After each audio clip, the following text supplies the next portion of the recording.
if you look at different markets in general, there's an average cash flow or average price to rent ratio where things will cash flow on average better or worse. And so in Hawaii, if you look at the average purchase price versus the average like rent, it's a terrible cash flow market.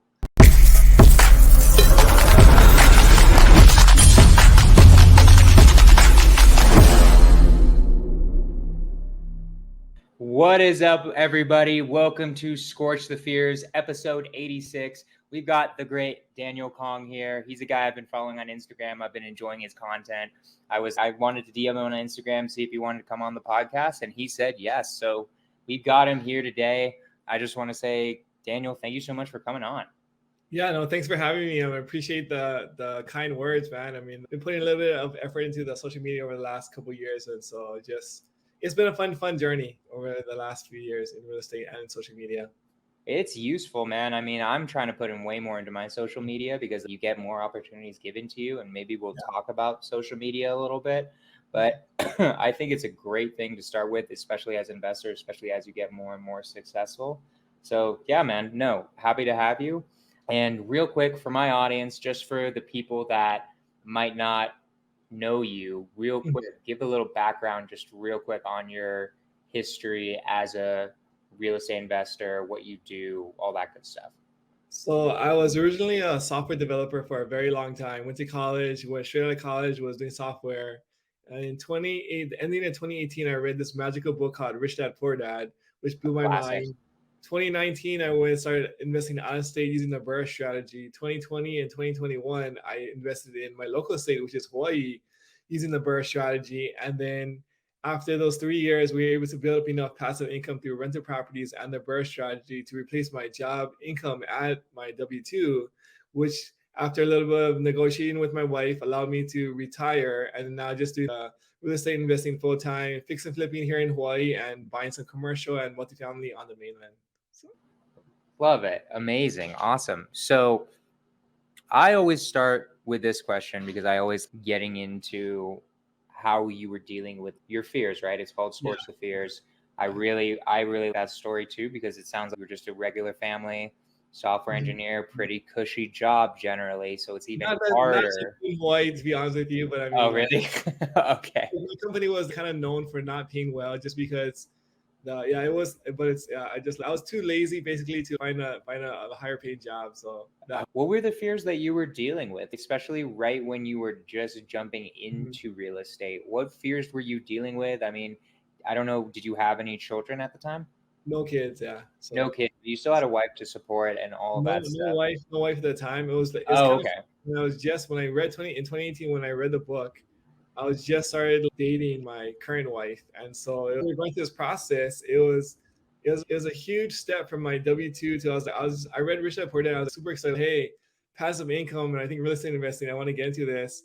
I have zero track record and zero knowledge in it. So my girlfriend at the time was, hey, I think you're gonna lose all your money. Don't be rash. And all my coworkers were telling me the same thing. They're, bro, you're getting in over your head. Don't do it. You're gonna.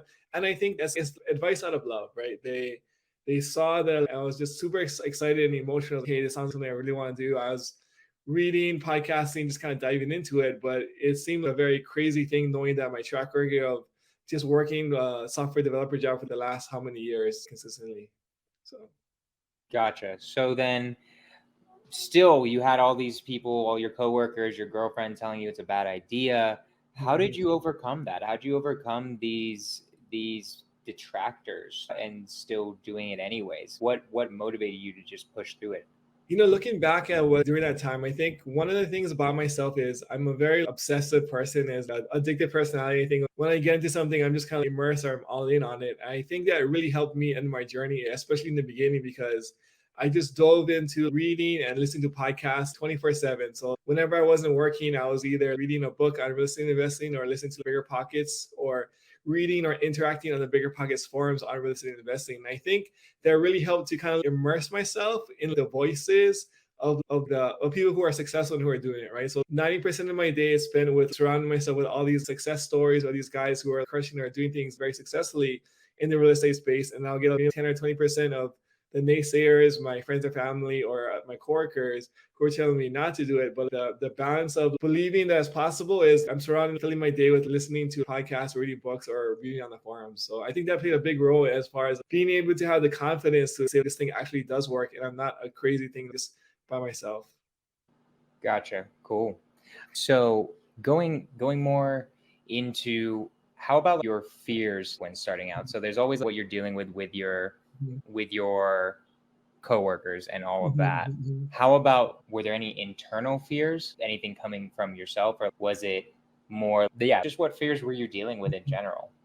I think, there's a lot of fears. The biggest thing is just the unknown, not knowing what you don't know. And I think jumping into this space, it seems very overwhelming and daunting. So no money, no experience, and no track record, no relationships at the time to kind of figure it out. And so I think it is just naturally very scary to kind of jump into it. I think the way that I overcome that fear was just immersing myself in the world.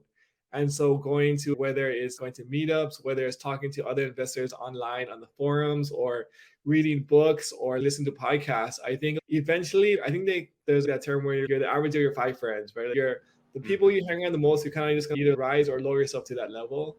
I think by immersing myself in this community of real estate investors and just entrepreneurs, it kind of rose my level of expectation or what's available or possible to whatever level that they were on. So I think that really helped me to kind of overcome the unknown, the knowledge gap, and all those different things.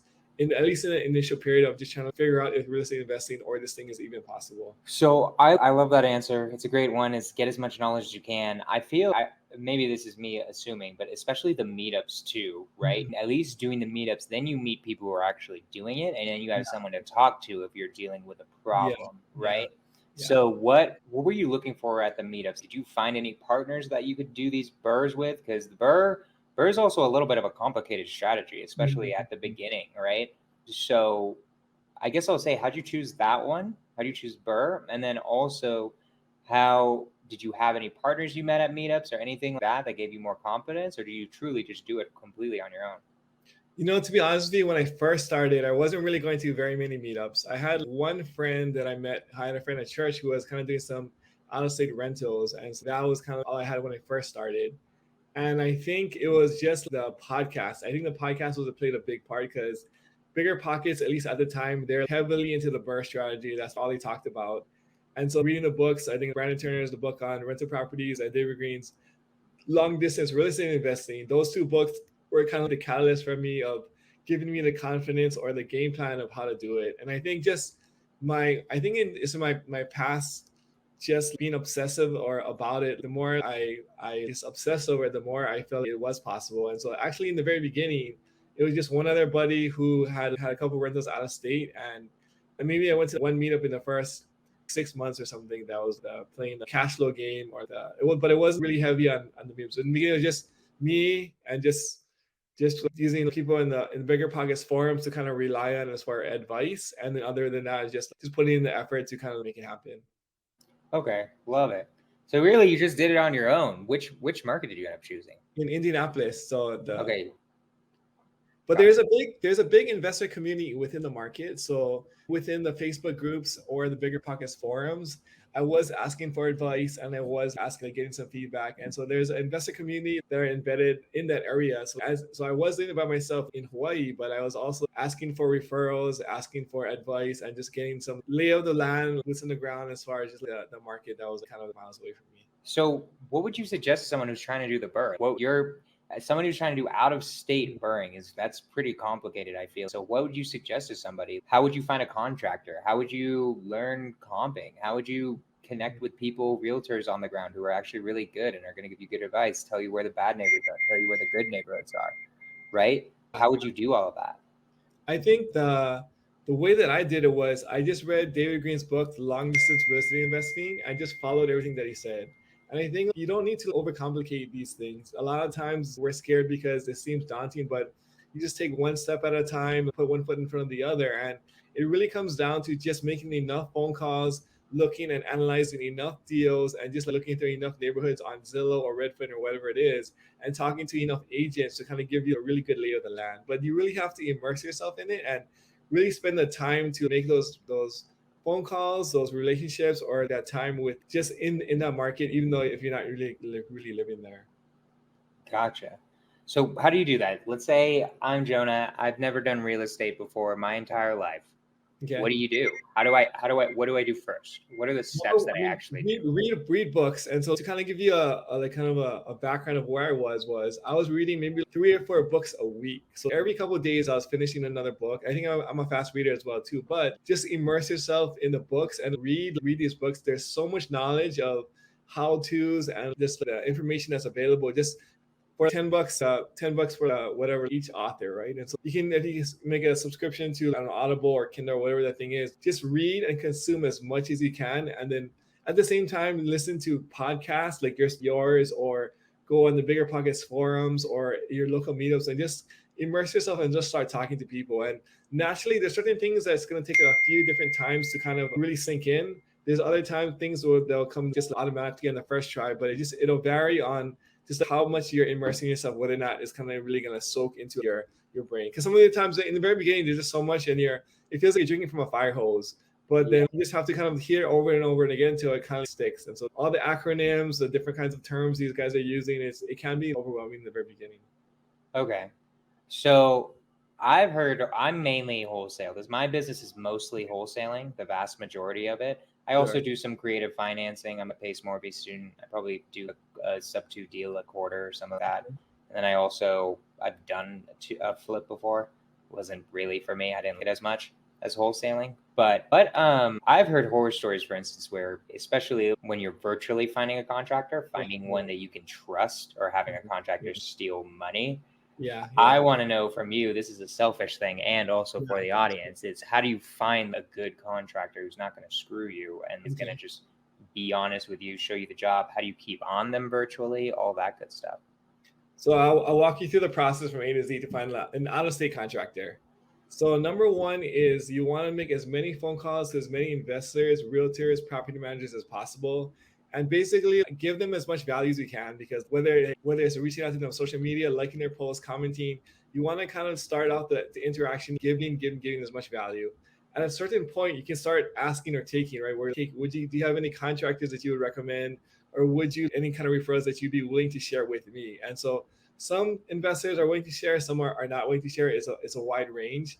But then if you're on, say, for instance, if you're in the Indianapolis market and you go into the Facebook groups, there's a ton of really solid investors and contractors and property managers who are willing to share their referrals or their stories or who related to them. And if you kind of look at in a little sub-market or community, you're going to see that there's certain names are going to constantly rise to the top. There's certain names that everybody stay away from this guy. And so certain names are going to constantly be, okay, I've used this person and I was really happy with them, whether it's an agent, a property manager, or a contractor. And so what you want to do is find the names that are very high on that list, because people who have spent time building their name in the community, they don't want to ruin that name. That's worth more than money to them. So they're not going to screw over people if they have a strong name within that community. So whether it's an agent, an inspector, a contractor, you want to find everybody who has good names in that community and ask for their advice to refer you to a contractor who also has a good name in the community. And so number one is referrals when you're trying to find a contractor in the out-of-state market. So I think that's the number one thing, is you got to put enough time in the market to build enough value that you're giving out to these people. And there's a lot of different ways you can add value. I'm thinking social media is a great way, where if you just constantly commenting on his stuff or liking his stuff, the guy's just going to like you more because he sees your face, right? So, oh, Jonah, he's always commenting, giving me nice messages. If he asks me for a contractor, maybe I'll give him my B contractor or my C contractor, right? A random guy who just messaged you out of the blue, I'm not going to give you anything, because why would I give it to you, right? So you just want to build a name in the community. Hey, people's posting on Facebook, they've done a good job, or whatever, or make an introduction to somebody else, etc. But you're just trying to add value to the community where you can actually ask for referrals or contacts or something along those lines. And so what would you recommend? How would you add value, especially at the beginning, right? Yeah. And once you're in real estate, there's all sorts of value you can add, right? And if you've done a bunch of deals, what value were you adding at the beginning when you were just starting out? So in the very beginning, I was on the Bigger Pockets forums, and I was just interacting with people. And so whether it's Facebook or the Facebook group, so you're gonna find the groups of out-of-state or in-state investors who are the serious guys, and just join that group and then just start building relationships with people online. Whether so in the Bigger Pockets forums, you're just asking questions and you're responding to questions and you're just talking with people. And I think it's kind of formed this sense of community, right? So you're these certain guys are always on the forums every day. They're talking.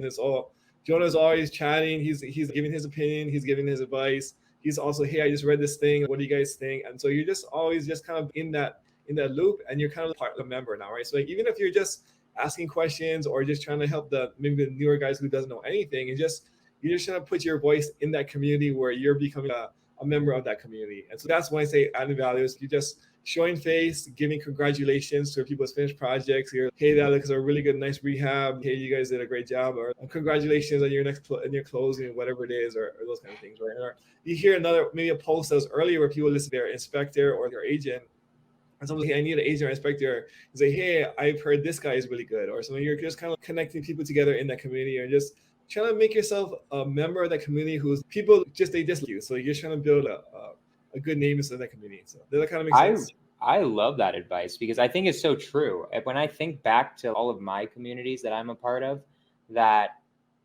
how I became a leader in them, or how I got people to want to work with me, was I would just be asking questions. I'd be offering my advice to everyone.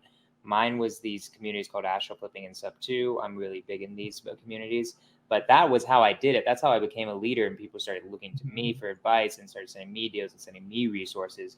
So guys, value doesn't necessarily have to, you might not even need to necessarily know anything, but you can be helpful to people and giving advice about what you've learned from other people.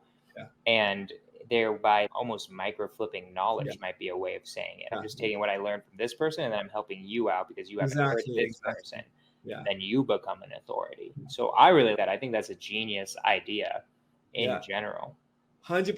Just being a helpful, positive voice in that community, right? And so if you're going to be in the out-of-state community, just put yourself in the community and just become a staple member who's contributing whatever that they can in the community. So that would be the way that you would add value if you don't have a network or things at that point in time.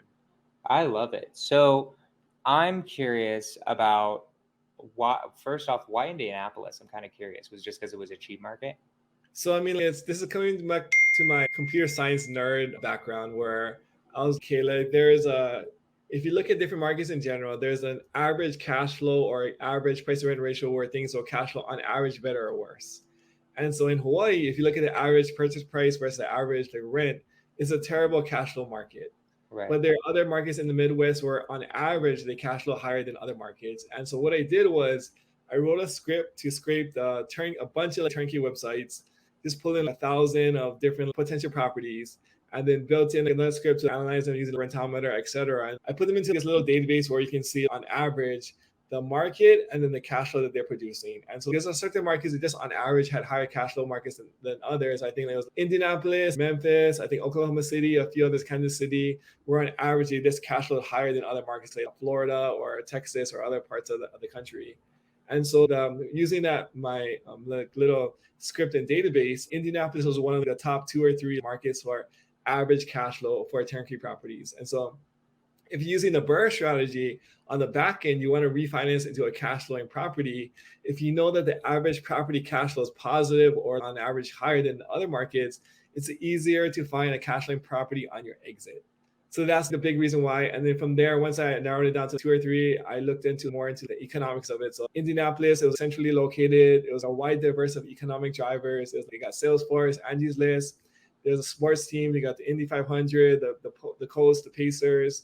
And then looking into the city data, it looks like they really invest into the infrastructure and the small business, et cetera. And it was a red state, landlord friendly. So kind of all these things factored together, and they had a great investor community. There's a few other small things. It just made a lot of sense as far from that investor standpoint to invest in this market. So gotcha. And then how'd you find your deals? I'm curious, what methods were you using to find your deals? All of them in Memphis were all from wholesalers. So the guys like yourself was, hey, can I add you to my list on the Facebook groups? Hey, can I be on your list? I probably get 10 to 15 different deals sent to my inbox every day, and I just sort through them. After every 200 deals, there's one that makes sense, and okay, let's go for this one. And then it's taken really okay. Now it was too fast. And so you're just analyzing deals until you can find ones that actually make sense for the BRRRR strategy. Gotcha. Cool. So I'm really curious right now because I feel with interest rates so high, the BRRRR Mhm. strategy seems really hard because you're Mhm. having to refinance at a 7% interest Yeah. rate. Are Yeah. you pivoting at all? Are you still doing the BRRRR strategy even with these interest rate hikes, or what has it still been the BRRRR, or what's been the strategy recently? We're getting creative with our birds. I think the idea of the bird strategy is really you're trying to trap the equity. And so I guess here, maybe I'll answer it a different way is it matters in what's important to you at this point in your career. So when I first started, it was all about cash flow because I wanted to leave my W-2. So I was more concerned about the cash flow than the actual equity or wealth that I was building. But and now at this point in my career, when we have the cash flow, we have the cash reserves, we have the access to opportunities, now the cash flow is not as important as just building my general net worth. And so in the BRRRR strategy, the idea for me now is at least is to trap the equity that I got from the project and then either move it like into a cash flow now or in the future.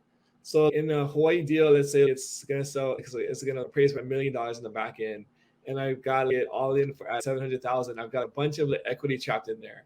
I can either sell it as a fix and flip or hold it as a long-term rental. It might cash flow a little negative for the next year, but I have a different options. I can either try and Airbnb it where it'll be a positive cash flow at that point, or I can keep it negative for 1 year because I have the cash reserves to stomach that. At the end of the year, I can either 1031 or sell it and do a cost seg into a larger asset, like commercial property that is going to cash flow turnkey or from day one. And so that's actually what we're pivoting right now is that we're trying to keep all of these projects that have a lot of equity trapped that we can keep them, refinance them into long-term debt, and then a year or 2 years later decide, do we want to turn this into a commercial property or are we going to try and Airbnb it during that time? So it's kind of either a two-step process or we're trying to be more creative with these deals. I love it. So when you were just starting out, I mean, I'm curious, what's your team look right now? Is it just you, or is there a lot more? I mean, obviously you have contractors and stuff like that, but do you have more of a team that's doing more of the different parts now? Yeah, we have a pretty big team actually. So when I first started, you're doing everything yourself, but slowly, or as I had more success and mostly flipping in Hawaii at this, and so we have maybe 10 employees or something like this, like a bunch of full timers, local, some full timers. I mean, on the virtual and some part timers. So we have a pretty big team now. I think we got a full-time project manager, full-time admin, full-time accountant, lender relations, full-time acquisitions manager, some part-time guys, social media, a podcast producer, task runner, another MLS guy. I mean, a bunch of accountants. I mean, so we have a pretty big team now that we are kind of had some success and be able to afford a payroll. So Love it. Then, how did you have any fears with that, with hiring or anything like that, or upgrading? What were the fears that I guess the question really is, so you were dealing with fears of everything's new, knowing the unknown, all of that stuff. As you're trying to get success, you're doing a few BRRRRs. What were the new fears that you had to overcome? I mean, definitely hiring is a big fear. I mean, the number one is I don't have the skill set of being able to manage people or even having like a payroll W-2s. But then in the beginning, so it's all 1099 or virtual assistants when I started. And can I afford this expense? And so I think my strategy at least, or the best way to do it, I think, is to become so successful. I mean, make so much money and where it's not having another person is holding you back. So let's say you're gonna you be a realtor or investor or flipper. If you're only doing 3 or 4 deals, you don't really need to hire anybody else. But let's say now you got 5 to 6, and you're swamped with the amount of opportunity available. Now it makes sense to bring somebody else on so that you can spread out or even grow bigger. I think the mistake a lot of guys make is they don't have any income coming in and they want to start hiring because they're lazy, because they don't want to cold call, they want to do this. But I think that's the wrong approach to take. I think you should do everything yourself until you're so successful that either your job or your not hiring is holding you back from that, because it's almost like a no-brainer at that point. So that's just my personal opinion of how I think the healthy way to scale or to kind of build a team or to grow. Now, I'm kind of curious, did you think about how, when you were strategizing what you were going to go into? I mean, it sounds like you went with the BRRRR just because Bigger Pockets was talking about it a lot. You really wanted to leave your W-2. But were you thinking at all about your personality type, what you were really good at and what you were really bad at, and then focusing in on what you were really good at? Because I sense that you're doing that. As a software engineer, you're more like an integrator type. You're more focusing on processes and stuff like that. I think flipping is really good for that. I think BRRRRing is really good for that. And you were initially just getting them from wholesalers, so you were not worrying about sales or anything like that.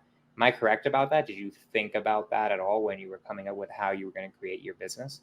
I mean, that would have been a smart way to do it, but for me, it was just like from 9 to 5, from 5 to 12. Let's just see what we can do, and I think it's I had to learn a lot of skills that I was not comfortable with. So whether it's leading a team or learning sales, when I bought from the wholesalers, it was very easy because there's numbers, there's no human interaction involved. But when I started marketing in Hawaii, we don't really have wholesalers over here, so you have to find your own deals. And I had to read a bunch of books on sales and marketing. I mean, talking to sellers face to face, just practicing in the mirror, going to a lot of appointments, and just getting rejected. So yeah, I had to develop the skill set in my local market to be successful as a flipper.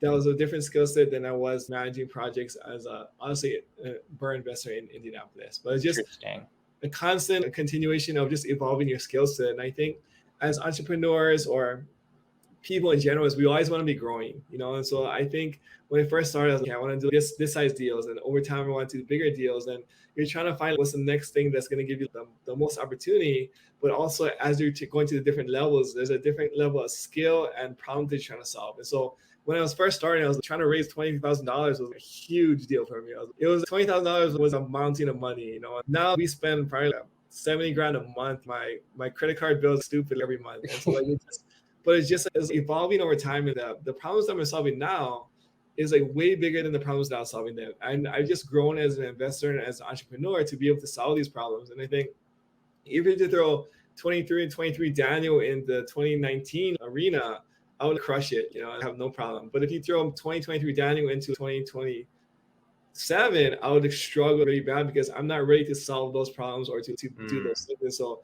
I constantly have to work on myself and spend time thinking, growing, and especially leading a team and having employees is a way different skill set than being an investor. So as an investor, you're getting money and you're getting deals and you're talking to contractors. But as a team leader or a business owner, now there's all these financial and accounting things that you have to keep track of your cash flow. You got to keep your employees motivated. There's HR piece. There's all these different kind of skill sets that as you're kind of going through the different levels, you're slowly picking up and kind of having to elevate your game. And so when I first started out of state, no salesmanship was necessary. I don't have to talk to anybody. I can do everything over the internet, my forums, and just chatting or whatever.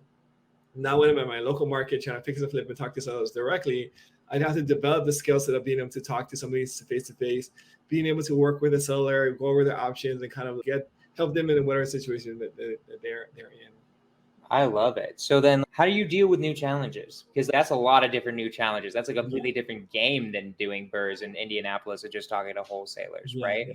How do you, when you have to level up, right? Because my personal belief is your self-development is directly correlated with the amount of income you have. You have to earn a $20 million, you have to become a $20 million man, right?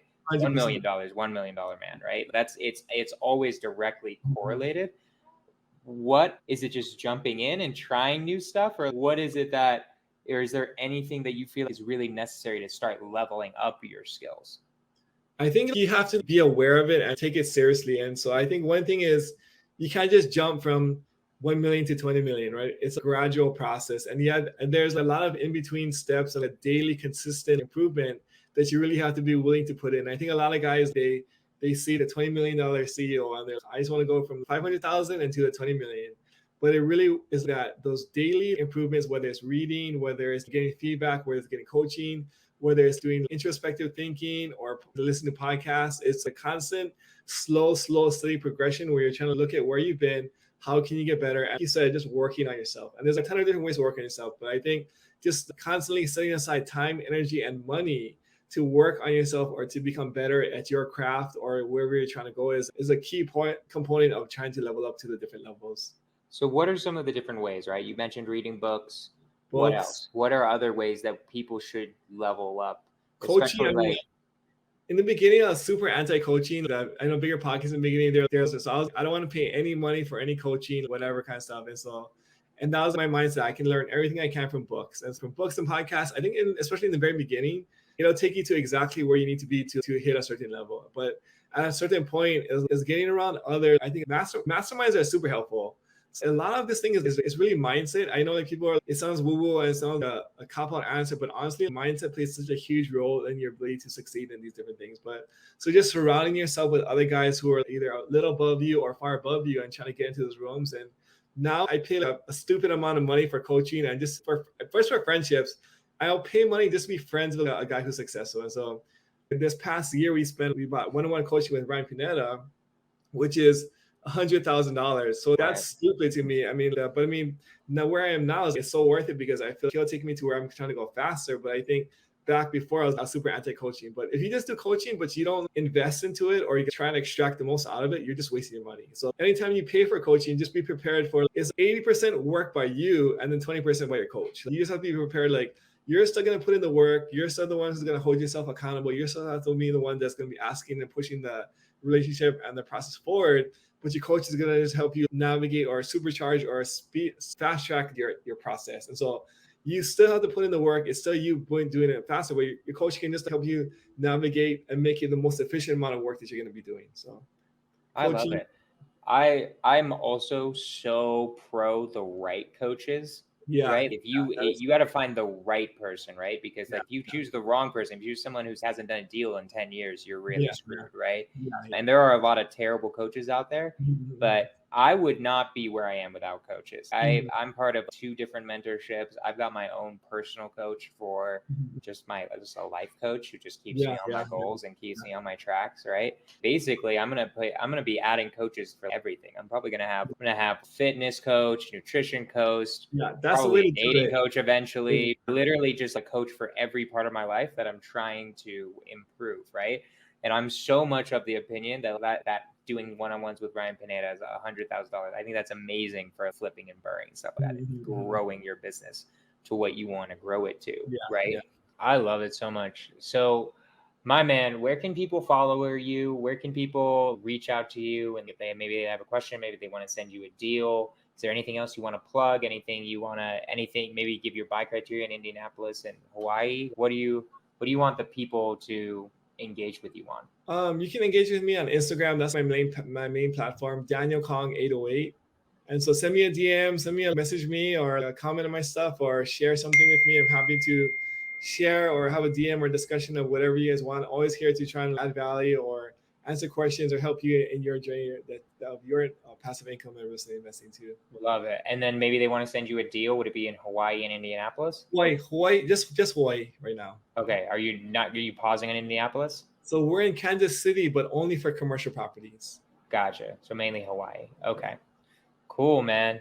Well, awesome. You absolutely crushed it. I appreciate you so much for coming on here. Are there any last words you have for the people?